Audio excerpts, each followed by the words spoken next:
Welcome to the Cheating Story Lab. Share your location below and let's begin.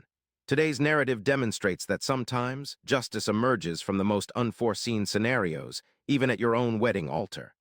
Ever felt like you found your perfect partner, only to realize they've been playing a completely different game all along? That's exactly what happened to me, and the unfortunate part is, I never saw it coming until it was nearly too late. I am Christopher, and 6 months ago I believed myself to be the most fortunate man alive. I was on the verge of marrying Melissa, a woman who appeared too good to be true. She was intelligent, attractive, charismatic, able to make everyone in the room feel like they were the only important person there. We had been together for 2 years, and I was completely smitten. A brief mention: my wealth does not meet celebrity standards, but I am comfortable with what I have. I own a thriving marketing consulting firm that I've nurtured into existence over 8 years. Over the past year, my grandmother expired, leaving me an inheritance of approximately $2.2 million. This financial windfall marked a significant shift in our lives, promising us a secure future. My partner Melissa was aware of this inheritance as we were making wedding plans, discussing home purchases, and contemplating starting a family. She was included in all financial discussions because I had complete faith in her. That was my first error. The second blunder was granting her access to my business accounts, with the justification that it would simplify wedding vendor payments. Her persuasive reasoning made everything seem so rational and practical. "Darling, you're overwhelmed with work. Let me handle these matters for us. I want to be part of our future." In retrospect, I can see how methodical her actions were. However, when engulfed in love, when someone offers precisely what you desire, one tends not to scrutinize the intricacies. The wedding preparations proceeded flawlessly, perhaps too flawlessly. Melissa managed everything for the event. She selected the venue, hired the caterer, organized flowers, and even discovered a reliable service. She was enthusiastic about this specific judge she'd found, Judge Patricia Hendricks. "She's said to be exceptional," Melissa informed me. "She conducts very personal, emotional ceremonies. Additionally, she has an available slot on our chosen date." I paid little attention to it. I was swamped with work, aiming to finalize significant deals before the wedding so we could enjoy a well-deserved honeymoon. Melissa appeared to have everything under control, and I was appreciative. 3 weeks prior to the wedding, I noticed an irregularity. I was going over my business accounts for quarterly taxes, and some figures didn't align. There were transfers I couldn't recall making, small amounts initially, approximately $3,000 to $4,000 here and there. However, when I delved deeper, I uncovered more, far more. Over a 6-month period, someone had been systematically depleting my business accounts.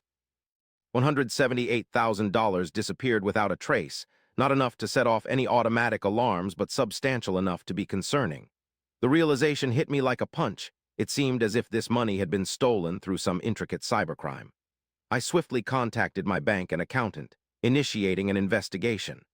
We began sifting through records, mapping the transfers, only to find that things took a sinister turn. Each fraudulent transfer had been authenticated using Melissa's access codes.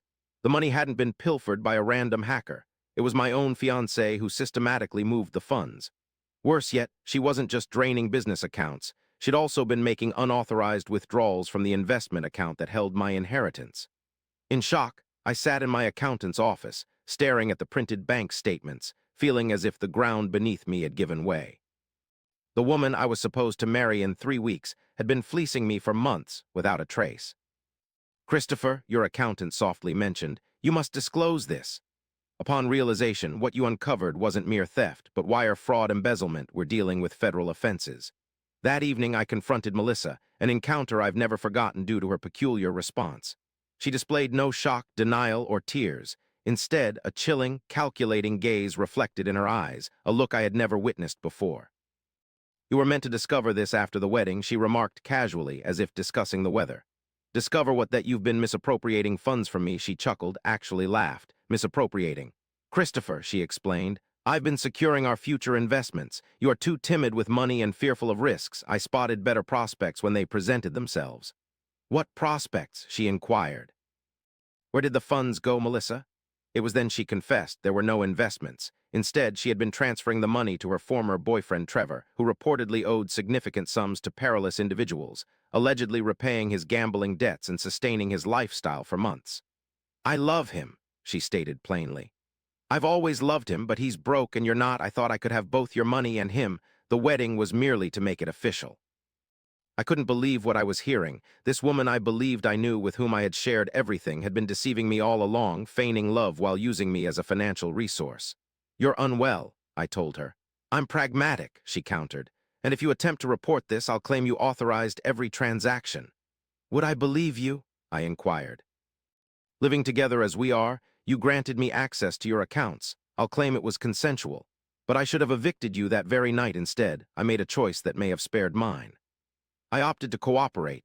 I contacted the police the next morning and filed a report, also reaching out to the FBI due to interstate wire transfers elevating it to a federal matter. Yet I kept this information from Melissa, feigning belief in her tale about investments. Pretending our marriage was still on, for 3 weeks I cohabited with a woman who had deceived me at the worst level possible, maintaining appearances as if all was normal. It was the most challenging ordeal I faced. However, investigators required time to establish their case, and they were concerned that if Melissa knew she was under investigation, she might elude capture or tamper with evidence. The eve of our wedding found me lying awake next to her, contemplating how dramatically my life would change in just 24 hours. I wasn't merely losing a fiancé. I was losing the future we had envisioned. The wedding day arrived. Putting on my tuxedo, I realized it might be the last ordinary act for some time. My groomsmen persistently inquired if I was anxious. Had they known, they would have understood. We reached the venue and everything seemed flawless. Melissa had meticulously planned it, and I had to concede. She looked radiant in her wedding gown, greeting guests as if nothing were amiss. For a brief instant, I almost forgot about her betrayal. Judge Hendricks greeted us before the ceremony. She was a middle-aged woman with an austere demeanor, highly proficient. "Aren't you two together for 2 years?" she inquired. "Yes," Melissa responded. "We're eager to commence our life together." Judge Hendricks nodded, but her expression remained ambiguous to me. The ceremony proceeded without a hitch. At the ceremony, all our loved ones were present, the music was enchanting, and the floral arrangements were captivating. When Judge Hendricks inquired if there were any objections to the marriage, there was the customary pause, then she said something that still sends shivers down my spine. "Actually, I do have an objection." The venue fell silent. I glanced at Melissa, and for the first time since this ordeal began, I saw genuine dread in her eyes. Judge Hendricks proceeded, "Melissa Rodriguez, you are under arrest for wire fraud, embezzlement, and theft. You have the right to—" remain silent. The following minutes were chaos. Melissa attempted to flee, but federal agents were strategically placed within the venue. My wedding guests were shouting, my mother was sobbing, and I stood there in my tuxedo as I watched my bride being cuffed in her wedding gown. It transpired that Judge Hendricks wasn't just any judge. She was a retired federal judge who now conducted wedding ceremonies on the side. When the FBI reached out regarding Melissa's apprehension, she opted to conduct the arrest herself to prevent an escape. "Sometimes," she said later, "justice necessitates a touch of dramatic effect." The affair concluded swiftly. Melissa was taken into custody with handcuffs, still in her wedding attire, yelling I'd framed her. Our guests were baffled and distraught. The reception we had paid for transformed into an unexpected family gathering where I had to clarify the true circumstances to everyone. Melissa faced numerous federal charges.